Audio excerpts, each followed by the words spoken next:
Good morning, everyone on YouTube. We're going to have an interview this morning. This is from Edible Horse is the name of the person who has a fan club for E. And Ed has a few questions that E is going to answer. And first question would be, what's your favorite color? It would be blue. Okay. Ed wants to know how long you've been doing karaoke and how did it all start? I would say approximately 5 years, and it all started because I was asked to sing, and I guess I haven't shut up since.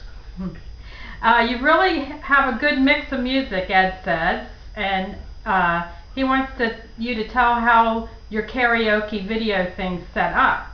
It's just a regular karaoke machine by the name of Voco Pro. It's a $200 machine, and it's not really a big deal, and basically that's it. Okay, and he wants to know when you really got the connection to Elvis.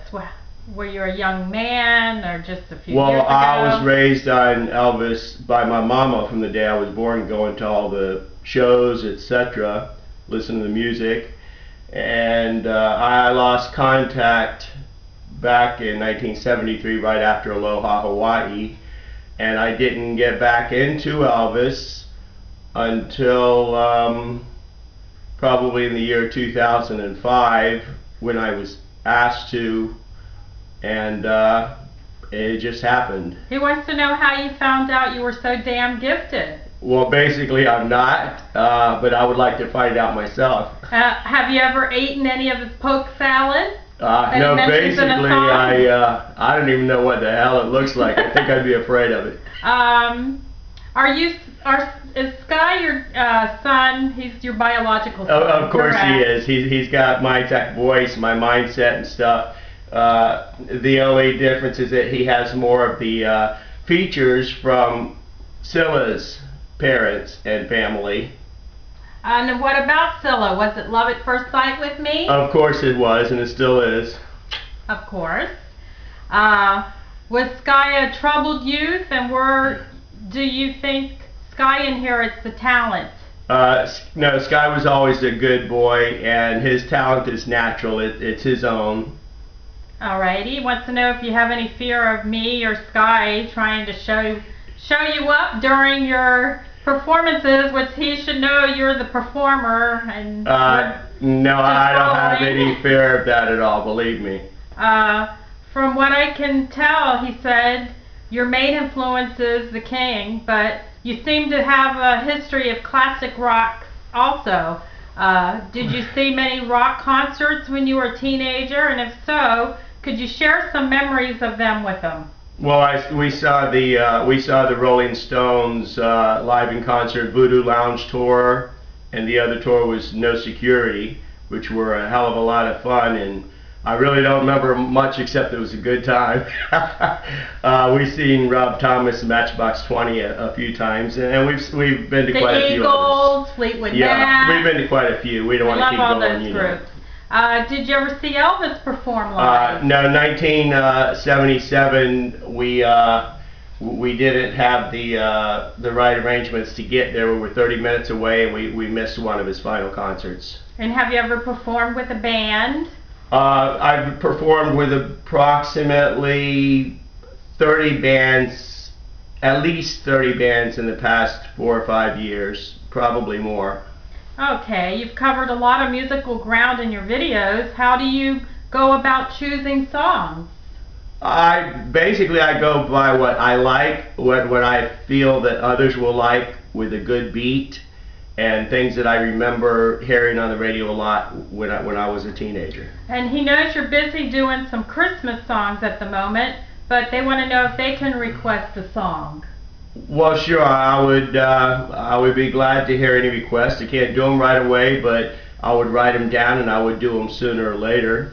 And you're doing some pretty challenging stuff like the Bee Gees, Led Zeppelin. Is there any songs that you wouldn't attempt? There probably is a few. I couldn't sit here and think of them now, but I've heard a few before that I would not.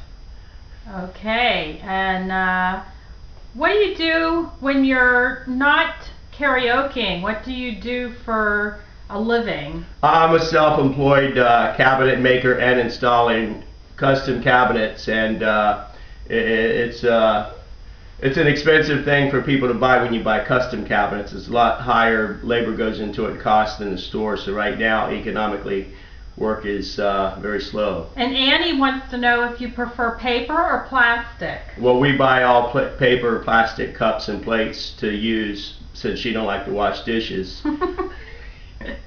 So he prefers both.